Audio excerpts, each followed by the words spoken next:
amoon naa ko fi yaay amatul. bismillahi rahmaani rahim. waaw yéen mbokki taalibe yi nga xam ne yéenay jaayante ak Sëriñ Tuubaa di ko indil seen alal fii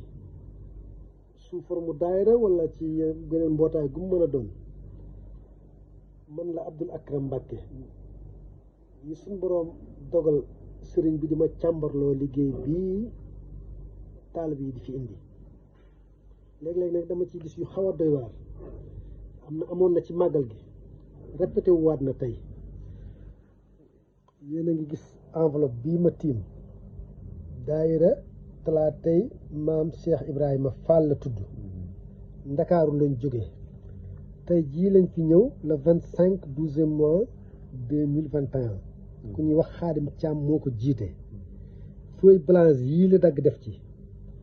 200 000 rek lañ annoncé woon ne moom lañ bind ca lettre bañ leen tontu yóbbu kon ku bokk ci daayira boobu na nga xam ne Xaadim Caam feuille blanche yii la def ci lettre bi waaw maa ngi nii nag toog nag ak Serigne Cheikh Mbacke Cheikh Ahmadou Mbacke Gaynde Fatma doomu Serigne Mountakha mooy sama seere bu ma dajjee lettre bi mi ngi nii ci kanamam la waaw fas naa ko yéene def ci matukaay yépp nag pour moom mu xam ne li mu def Cheikh Ibra Fall xalaatu ko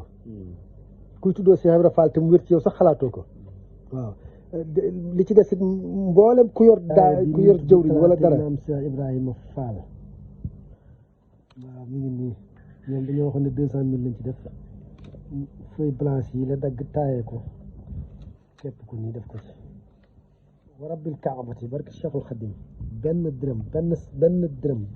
bi gën a néew nekkul ci lettre bi papier blanche la daggati nii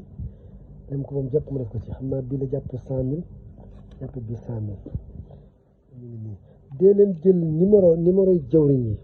li moom jar na di sax nag boo ko fekkee yow mën ngaa def ci TikTok man dama ko mën waaye def ko ci TikTok ku ñuy wax Xaadim Caam lañ wax ne moo ko jiite moom nag bu ñëwee fii bu taalagi waat maa koy njëkk a mar bu baxaleem ndox maa koy njëkk a naan bu sooyee maa koy njëkk a mar barke Cheikh Ahmadou Bamba seen lettre bi benn dërëm nekku ci benn bi gën a néew barke Cheikh Ahmadul Xadim laa la wax ki tooñ na Cheikh Ibrahima Fall lool xam nga Cheikh Ibrahima du jéem a nax Sëñ Tuubaa de lakal man yaa mawta yaa sayyidal wara